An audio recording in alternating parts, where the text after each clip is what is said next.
I'm here with Ryan Cantrell, who's the Regional Advocacy and Political Director of the American Federation for Children. Thank you so much for joining us at the CPRE Knowledge Hub today to talk about school choice issues. Tell me a little bit about the American Federation for Children and what you guys do. Yeah, so the American Federation for Children is a national advocacy group that's geared all around school choice. So we advocate on the state level for policies that enable parents to choose the school that works best for their child. We are, like I said, we're a national organization, but since most of our work is state-based, or most all of our work is state-based, we have state-based teams. I myself, I'm based in Alabama. I cover 4 other states in the Southeast, and so we have similar teams all throughout the United States. And did you guys start in Alabama and then spread out, or? No, it was a national organization. When Alabama passed our school choice law in 2013, that's when I started with AFC, really working to help implement that program and get it started off the ground. Okay, and tell me a little bit about Alabama's choice law. Yeah, so we have a couple right now and a charter school law.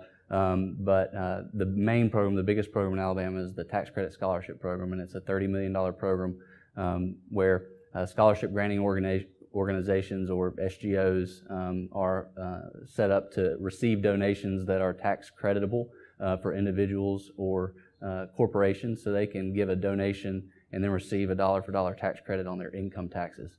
And then those SGOs, the scholarship granting organizations, in turn turn around and give scholarships out to low-income parents who have children who are either stuck in failing schools or just in a situation that doesn't work for them. Okay. And is this a fairly common, the tax credit scholarships, is that a fairly common approach across states now? Over the last few years, it's really been the type. I mean, so there are a few different types of programs, as you're aware. You have the voucher type programs and then the tax credit scholarship programs. In some states, it makes more sense to go with the tax credit because of states have what's called a Blaine Amendment, which prevents state budgets from being able to appropriate a certain amount of money for a school choice program. So this tax credit is a way of basically getting around that Blaine Amendment and allowing donations basically be given to organizations that in turn give scholarships to kids. Okay. So is that something that your organization or other organizations are trying to work with policymakers to try and change those amendments in states? It's a really tough road. Over the last few years, there have been Supreme Court decisions that have gradually chipped away at the Blaine Amendment. There was a big decision just this past week that I think could have a huge impact on school choice on a state level. It was the National Supreme Court ruling. It was basically, it was not school related. It was about a church that wanted to receive state funding for some type of flooring for their playground. The state was providing funding for other organizations that wanted to put this type of flooring on their playground, but because they were a religious organization, there were folks that said, no, we can't use state money for that purpose. And so the Supreme Court held that the state could not discriminate based on the church being a religious institution. Interesting. So that could have a huge impact over the next couple of years on different states and what they plan to do.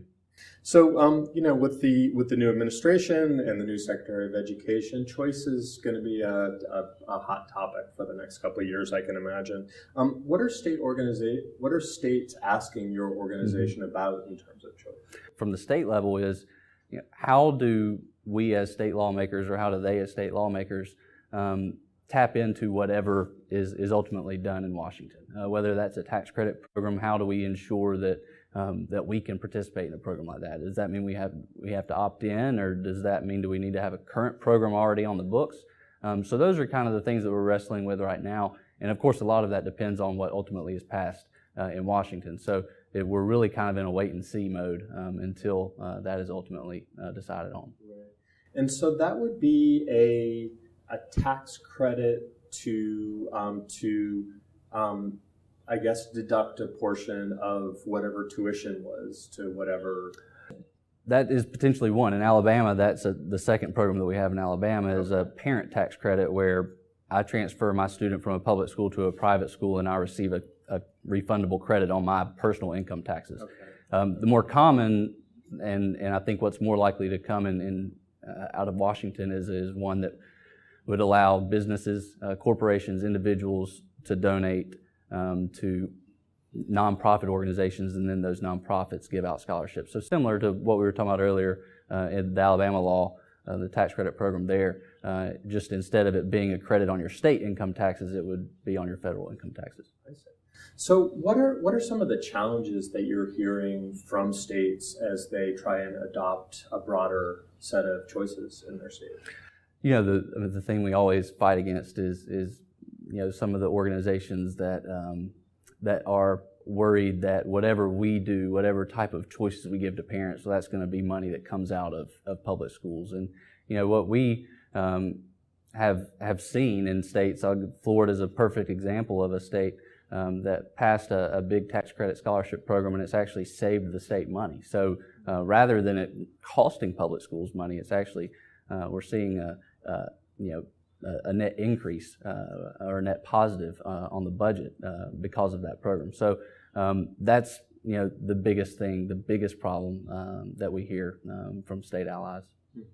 And so talk a little bit about that Florida program. How did it actually save money for the state? So oftentimes in most states, the scholarship amount that a student receives through the school choice program is a lot less than a student would receive if they were going to the public school.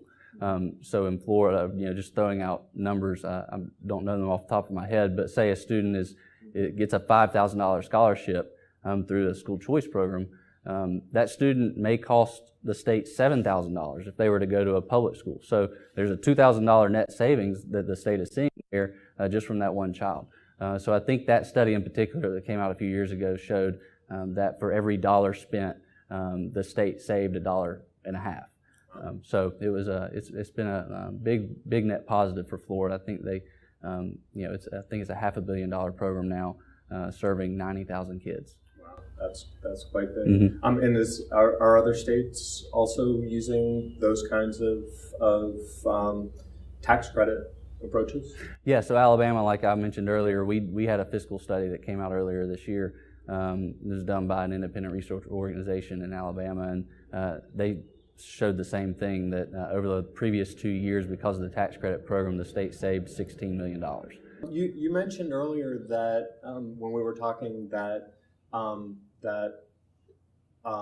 charters are also an area mm-hmm. that you guys are starting to pay more attention to. Talk a little bit about the work that you're doing around charter schools. And we've always been supportive of charter schools. We're supportive of any type of choice that a parent that will help a child get a better education. Over the last few years, we've really kind of gotten involved in the fight more, I think, on a state level, whether that's to ensure that charter schools are getting the appropriate amount of funding, or whether they have access to the same public school buildings, or any number of different issues. We've also been involved in, I'm talking about Alabama a lot, that's where I'm from, that's what I'm most familiar with, but in Alabama we just recently passed our first charter school law in 2015. We were heavily involved in that fight as well. So we want to invest in any way that a child can get the best education for them. Any way we can give a parent options. And what's the authorizing agent for charter schools in Alabama? So in Alabama, it is there's a dual process. The local school board can decide to be an authorizer if they so wish. In Alabama, I think there are 4, maybe 5 now, local school boards that have decided that they want to be authorizers. Most have decided they don't want to do that. And so because of that, there is a secondary level of a statewide authorizing commission that has seen the majority of charter applications so far. So, there's a lot of strong arguments for choice and for giving parents more choice, and there's certainly evidence out there that suggests that parents might be more satisfied if they get to choose where their kids go to school. There's different notions of what the benefits of choice are. So clearly there might be benefits for parents, there might be benefits for kids. Some people would argue that it would sharpen competition mm-hmm. in sites where where districts or public schools are faced with this potential competition, and that would improve them. What do you guys think about that argument? And there was a study that came out in Florida that showed that the schools that students were leaving to go to private schools, actually they increased in their academics as well. So there has been, one of our chief criticisms is that we take the best and the brightest from the public schools, leaving those that are the most underperforming in those schools. Well, that study showed that, one, that's not the case. In Florida, oftentimes students are coming in 3 to 4 grade levels behind. But not only are they getting a better education, are they improving at a higher rate when they leave, but also the students that stay behind in those public schools are also improving at a faster rate too. Interesting. Well, thank you, Ryan Cantrell, so much for sharing your knowledge and information with us. Sure, no, thanks a lot. It's great being here.